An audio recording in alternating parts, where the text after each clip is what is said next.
What is good? What is good, everybody? It's your boy Cam. I just wanted to get feedback from last night's game between the Wings and the Las Vegas Aces. It's just the struggles is continuing to happen right now with the team, and the Wings had a 13 or 12 point lead like in the third, and then they just blew it and lost the game. They did force a lot of turnovers on the Las Vegas Aces going to that third. They held them to 15 points in that third quarter. But going in the fourth quarter, they turned the ball over 7 freaking times. And something's got to change. Something's got to change for the Wings. And like I said before, Chris cannot be playing small ball so much. But now we don't have Tierra McCowan because she's playing overseas right now. But she'll be back after she's getting done playing for the overseas tournament. And we're about to actually losing somebody else to go, and she's gonna be playing with Tierra McCowan. Is Luisa, and I cannot pronounce her last name to be totally honest with y'all, but she did put up a good fight last night, and she ended up having 13 points actually. And she's getting better as a starter. And Enrique finished with 26, Paige finished with 16, and Dejanay finished with 15 points. Dejanay ended up fouling out in that fourth quarter, and there was just too much fouling last night in Las Vegas. But the good thing is they get 3 days off, and they have their next game on Tuesday night at home against the Golden State Valkyries, and hopefully, finally, we can get that win Tuesday night, and we play the Connecticut Sun again next Friday night in Connecticut. And I feel like we should. Well, we'll just have to see because we're getting pretty short-handed. But big news I also want to talk about. A trade was made this morning, and the Dallas Wings ended up getting a trade from the Seattle Storm, and they ended up trading for this one girl who's 6'7", who I don't know nothing about. She actually requested a trade from the Seattle Storm just because she wasn't getting the playing time. But I don't know if she'll get any playing time in Dallas, to be totally honest with you. I feel like she should, but I don't know. It's just like, again, Chris wants to play small ball so much. It's just like, he's got to stop doing that. It's not freaking working. It's like, when Latricia Tramble was our coach last season, Tierra McCowan was playing a lot. And we was good at rebounding, but with her not on the floor, we can't rebound. It's like, it's not freaking working. When is he going to freaking realize that? We're going to need her on the floor most of the time. He needs to put her back in the starting lineup. It's like I'm tired of her seeing her not getting the playing time. It's like, damn. But I think what it is, the whole coaching staff is brand new to Dallas, and that we got a new GM as well. I just think the Wings are pretty much rebuilding right now. I think that's what's going on right now with the Dallas Wings. They're just in rebuild mode.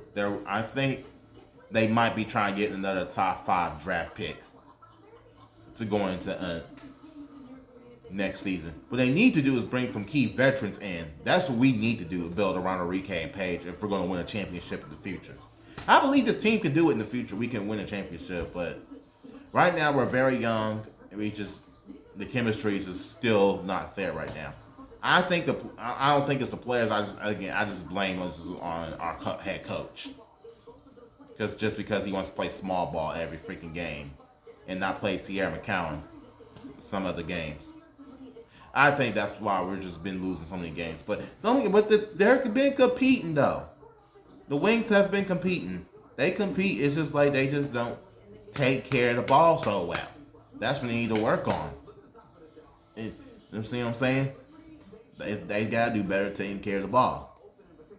But the Wednesday, I do want to talk about from Wednesday night's game when they played the Phoenix Mercury. And the Wings ended up losing to the Phoenix Mercury by 13. But, man, Paige Bueckers at her season high and her career high as a rookie. She had 35 points Wednesday night against the Phoenix Mercury. She played a hell of a game after she missed 5 games due to concussion protocol. And, man, Paige was just on fire. Everybody else was struggling. Nobody else couldn't score at all. But Paige was the only one who was basically doing work. But Enrique Ungubali only had 10 points in that game, and she only scored 10 points in that second half. She could not even score at all in that first half.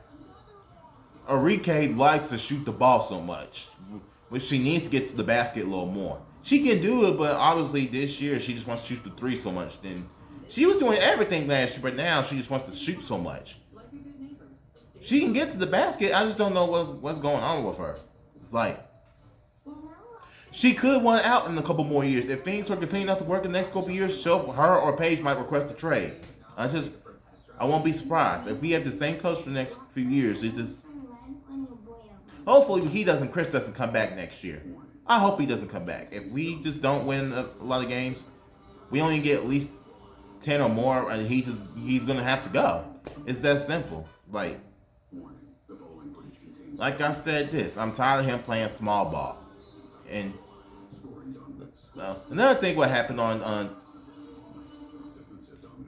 that last night is Asia Wilson did not end up playing, and she didn't have a concussion, and she'll be out for quite a while. But I hate to see somebody get injured like that, no matter what type of injury it is. I just hate to see somebody get hurt like that. But Asia Wilson is definitely a beast, and she's a 3-time MVP. Just like Asia is one of the best players, like in the, one of the best post-up players I've ever seen. Yeah, she's definitely one of the best 6'4" players in the WNBA, and I have so much respect for her. But I enjoy watching her. She's definitely fun to watch. And now another big news was going around the WNBA is that Caitlin Clark has officially returned today against the New York Liberty, and Indiana is up 53-50 at halftime right now, which is the game I'm watching right now. And Caitlin Clark has 25 points in the first half. In the first half, Caitlin was ready to go after she missed those many games. After she had a quad injury.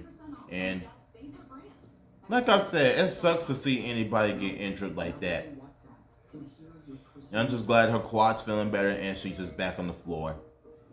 Caitlin definitely deserves to be MVP going into the future. And I believe Caitlin can get a championship ring as well. She's basically, like I said too, she's the female version of Stephen Curry. She shoots from everywhere. She's shooting logo shots. It's like, wow, yeah. Caitlin's definitely changed the game. And the WNBA ratings were down when Caitlin Clark wasn't playing. Once Caitlin's back, the ratings just go up and the viewers just go up. A lot of people are watching the WNBA now just because of Caitlin Clark. It's freaking insane, and Caitlin is awesome. And I have so much respect for Caitlin as well. So, what we'll do when I talk about the upcoming schedule for the Wings. It was after the Connecticut Sun. So next Sunday afternoon, they travel to Washington, D.C. to take on the Washington Mystics. And the other week, 2 weeks from now, and they take on the Atlanta Dream. The rematch from a few weeks ago, and they end up losing by 8 points. And I don't think Tierra McCown played a lot that game.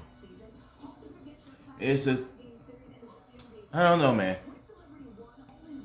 I don't know what's going on with the Wings. It's just, I honestly thought there was going to be a decent, okay team going into the season, but they're just struggling right now. Hopefully we get some more wins. It's just, something's going to happen, man. But I do want to talk about the NBA Finals from last night, and the Pacers end up losing Game 4, and now the series is tied 2-2. Game 5 is tomorrow night, which is Father's Day, and I got Oklahoma City winning Game 5 just because they're back home. And after that, and I see Oklahoma City closing out the finals in Game 6 in Indiana. Again, both those teams are very good defensively, and Rick Carlisle is a hell of a coach. And It's so crazy. The Oklahoma City Thunder is the second youngest team in the league, and they just need 2 more wins, and they're NBA champions. They're definitely gonna be a problem in the future if they do win a championship this year. But and Tyrese Halliburton, people say Tyrese Halliburton's an overrated player. I don't think he is. It's just Tyrese Halliburton's always been a beast, and I actually had no clue he was actually drafted by the Sacramento Kings, and he was traded to Indiana for the bonus and I think that's what that was the trade was, but I just don't. The Sacramento Kings organization obviously doesn't know what the hell they're doing. They haven't been successful for a long time. I mean, last time there was a good team was 2 years ago when they made the playoffs. They was the third seed and them losing in 7 games to the Golden State Warriors. Well, the Kings were just young that year, and I felt like, oh, next year they'll be a better year, and for them, they'll at least get to the second round. And honestly, the Western Conference is very, very tough in the West. It's tough in the West right now. Every year it's getting tougher and tougher in the Western Conference. And by the way, and about 2 more weeks until the NBA draft gets here for the and I found out the Mavericks are actually having a draft party at the American Airlines Center, of course, and they said that Paige Bueckers will be there with the TV team, and they'll be for the NBA draft, since the Mavericks are supposedly supposed to draft Cooper Flag, but I just don't see them making the trade for him. And honestly, it doesn't sound like they say, oh, they should trade him for Giannis, but I don't think Giannis even wants to leave Milwaukee still. I just don't know, but I honestly think Giannis needs to stay somewhere in the Eastern Conference. I mean, if he were to go to San Antonio, if San Antonio Spurs was to trade them for the draft picks for Giannis, the West is going to be even harder if Giannis was to come to the West. Anywhere he goes, the West is going to be tougher. Giannis and Wemby will be a sick duo playing together, and there's nobody stopping that duo, them two playing together. But honestly, San Antonio will be a great fit for Giannis than it will be for Dallas. And I see him either going to San Antonio or maybe New York. I think more than likely I would say Giannis is the best place for him is the Knicks. And I believe if Giannis was to go to the New York Knicks, he can take him to the finals if he can stay healthy. He has been injured a lot for the past couple of years. It's just, and Giannis is, I mean, he is getting up there a little bit. He's only 30 years old. He's still got a lot of prime in him left, but he's a good player, and I'm glad that Giannis got at least one championship so far. But I don't see him getting any more championships with the Milwaukee Bucks.